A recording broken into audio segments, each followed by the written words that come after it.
Welcome back to the channel, guys. Today we're going to talk about the 3 best baits for May bass fishing. May is already here, one of the best times of the year to actually be out here fishing, especially up here in the Northeast. We'll have all 3 phases of the spawn happen throughout the entire month of May. We'll have pre-spawn fish, we'll have spawning fish, and then you'll have your post-spawners at the end, fry garters, all that kind of stuff. And that's kind of how I approach today's bait selection. So the first one, I'm going to go in the order that I would actually throw them as well. And the first one's going to be for those very late pre-spawners that are just ready to get on beds, still kind of up there shallow, maybe scouting some beds or digging their beds when they're really, really tough to catch. This is one of my favorite baits for doing so. And that's going to be the 6th Sense flush or a fluke or whatever you like. That's a super effective way to catch those fish up shallow. I keep it really simple. I just put it on a 5/0 extra wide gap worm hook, weightless. Twitch that thing around up shallow, darting left and right all over. It could look like a small bluegill, a little bait fish, whatever. If it gets in their nest or over top of their nest, before you can see, they see the boat, they see you on shore, whatever, it will catch a bunch of fish. I caught a lot of fish in ponds when I used to bank fish doing this around that spawn time. I catch a lot of fish now from my boat when I'm fishing this time of year. I'll chase those fish around. I'll know where their bedding areas are, and I'll make very long casts with this fluke and try and land that on top of them and twitch it over their nest before they ever see me. And a lot of times you'll get more bites that way than if you try and see the fish first. If they see you, they know you're there. And sometimes with the fish getting a lot of pressure this time of year, everyone can see them. They are a little bit more finicky, and if you can approach them with something like this, you can catch a little bit more fish. So there's a couple colors that I like to go after. Number one, if I am going to be looking for pre-spawn fish, they're up there shallow, they're chasing bluegills, I'm gonna go with bluegill colors. It doesn't really matter what you have, something green pumpkin or watermelon based. There's a million different colors here. The 2 that I have in my hand, watermelon red, watermelon gill, watermelon candy, any of those colors that look like a bluegill or emulate those bluegill colors, like that greenish color, whatever you think looks like a bluegill or your bluegills nearby, anything like that will be your best choice this time of year for those late pre-spawners. However, this is also an excellent post-spawn bait as well. When you have a shad spawn or fry garters going around, that's actually when I'll switch up my colors a little bit. And I'll go to these guys right here, whether I go to like a shad pearl or a threadfin shad, something either pearl color or like a natural shad color, depending on your water clarity.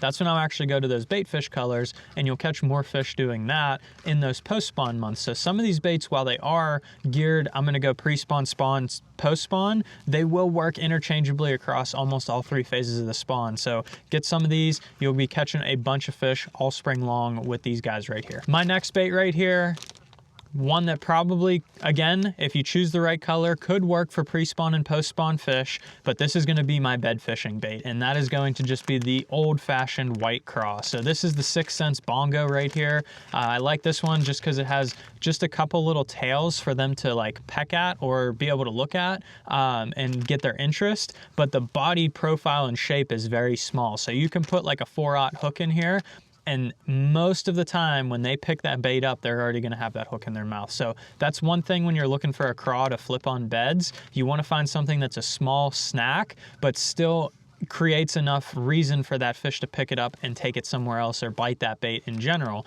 So that's why I go with this one right here. Just a super effective way to go. I have 2 colors, Ghost Ice Minnow, Platinum White. Doesn't really matter. Something vibrant white that you can flip on that bed, see that bait, and be able to react and get that fish to bite. Sometimes, if you have really clear water, or up here in the Northeast, I will actually go to like a green pumpkin or a watermelon red or some type of color like that while I'm bed fishing. And the reason is, a lot of people do the white craw trick, and while it will work, you can get those fish mad enough to actually eat it. That's the whole point of bed fishing. If you actually throw a green pumpkin one in there, a lot of times you will not see that bait, but you'll have to read that fish's body language. It takes a lot of practice to do so, but you'll catch fish 2 to 1 over a white craw.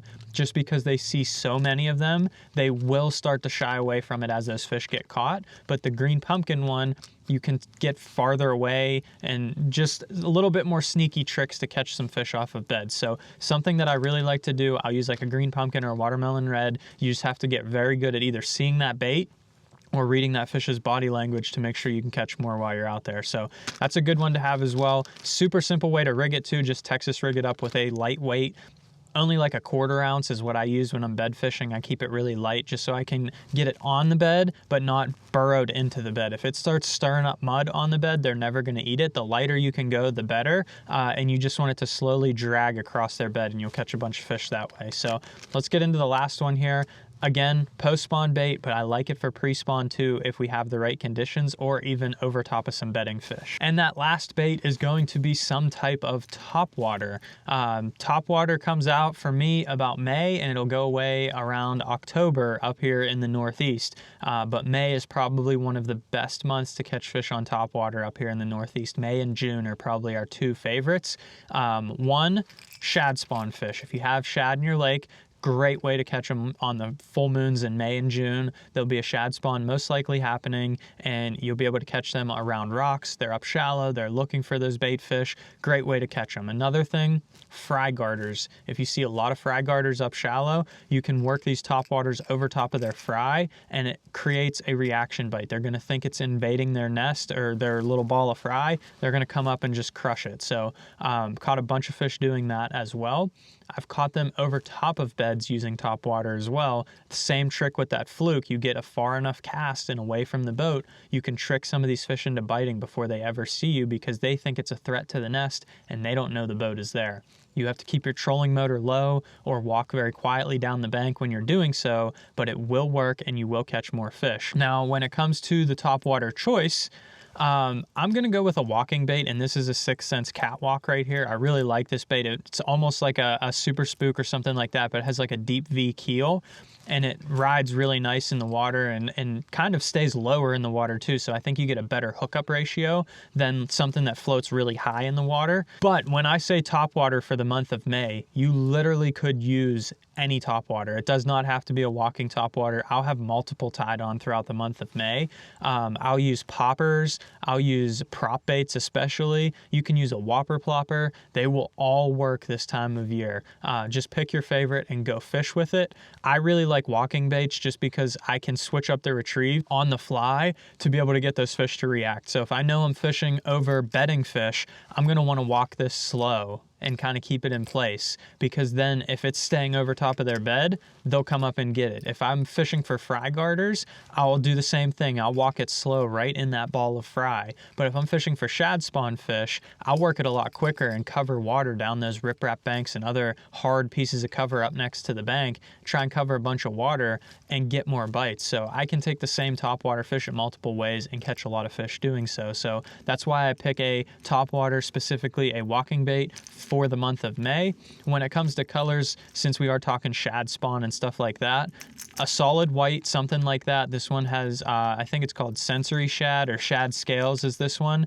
It has the scales down the side, and it has a white belly, just a little bit of flash, but mostly all white. And then this one's called shad burst. It's all shiny on the sides, metallic covered, really good on the sunny days. So it depends on your conditions. If you have cloudy days, I'd most likely go with the all white. Sunny days, I'm gonna go with that chrome one there and draw those fish up. So hope you guys enjoyed today's video. If you wanna see what baits you should be throwing for the month of April, which might also work in May depending on your fish, go ahead and check this video out right here. Hit that subscribe button down below so you don't miss any more of my fishing videos coming up. Thanks for watching.